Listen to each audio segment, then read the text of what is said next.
Halo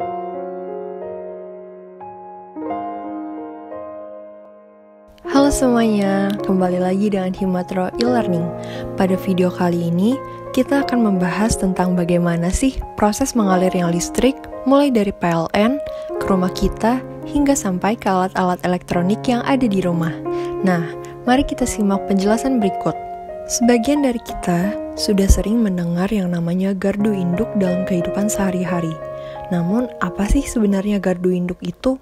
Dan apa hubungannya dengan alat-alat elektronik yang ada di rumah kita?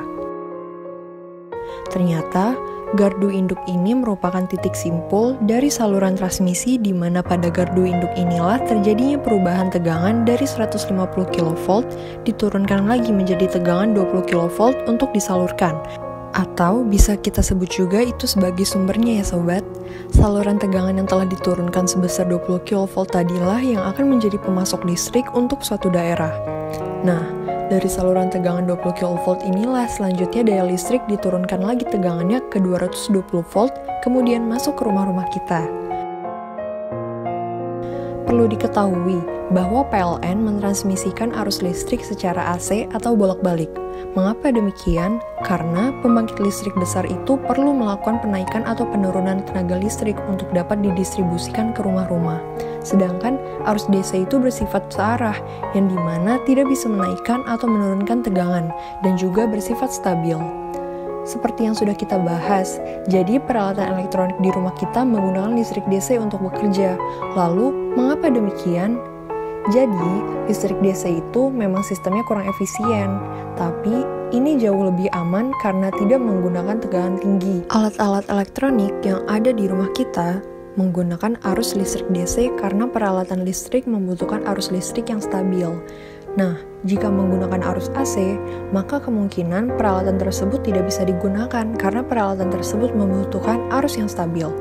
Kemudian, bagaimana sih cara mengubah arus AC yang diberikan oleh PLN menjadi arus DC sehingga bisa dialirkan untuk alat-alat elektronik di rumah kita? Jadi, perlu kita ketahui bahwa hampir setiap peralatan elektronika memiliki sebuah rangkaian yang berfungsi untuk melakukan konversi arus listrik dari arus AC menjadi arus DC, dan juga untuk menyediakan tegangan yang sesuai dengan rangkaian elektronikanya. Rangkaian yang mengubah arus listrik AC menjadi DC ini disebut dengan DC Power Supply, atau dalam bahasa Indonesia disebut dengan catu daya DC. Nah, ternyata sebuah DC Power Supply atau adaptor memiliki 4 bagian utama loh agar dapat menghasilkan arus DC yang stabil.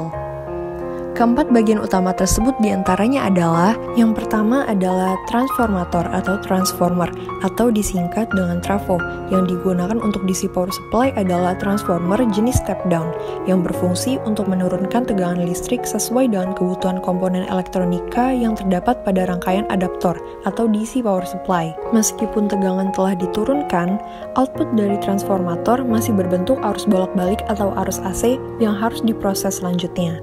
Yang kedua, rectifier atau penyearah gelombang adalah rangkaian elektronika dalam power supply atau catu daya yang berfungsi untuk mengubah gelombang AC menjadi gelombang DC setelah tegangannya diturunkan oleh transformator step down. Yang ketiga, filter atau penyaring.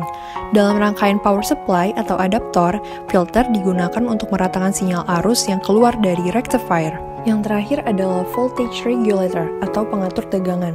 Untuk menghasilkan tegangan dan arus DC atau arus searah yang tetap dan stabil, diperlukan voltage regulator yang berfungsi untuk mengatur tegangan sehingga tegangan output tidak dipengaruhi oleh suhu, arus beban, dan juga tegangan input yang berasal dari output filter. Nah, jadi seperti itu proses mengalirnya listrik dari PLN sampai ke rumah kita untuk dimanfaatkan di peralatan elektronik. Menarik bukan? Jangan lupa like, komen, dan share videonya. Semoga bermanfaat ya. Sampai jumpa di video berikutnya.